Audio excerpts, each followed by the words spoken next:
સુરતમાં ભારે વરસાદ બાદ ખાડીપુર જેવી સ્થિતિ હજુ પણ યથાવત છે। શહેરના અનેક નીચાણવાળા વિસ્તારોમાં ખાડીનું પાણી હજુ ઓસર્યું નથી, જેના કારણે રસ્તાઓ પાણીમાં ગરકાવ છે અને જનજીવન પર વ્યાપક અસર જોવા મળી રહી છે।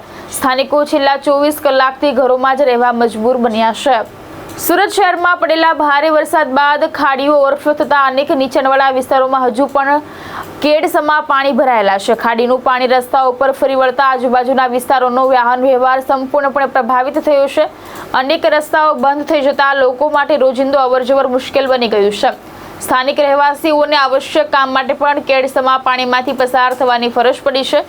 પાણી ભરાવાના કારણે બાળકો, વૃદ્ધો અને મહિલાઓને સૌથી વધુ હાલાકીનો સામનો કરવો પડી રહ્યો છે। સ્થાનિકોના જણાવ્યા મુજબ છેલ્લા 24 કલાકથી તેઓ ઘરની બહાર નીકળી શક્યા નથી। ઘરોની આસપાસ હજુ પણ પાણી ભરાયેલા હોવાથી સામાન્ય જનજીવન સંપૂર્ણપણે ખોરવાઈ ગયું છે। ભાવેશ ઉપાધ્યાય, દ્રષ્ટિકોણ ન્યૂઝ, સુરત।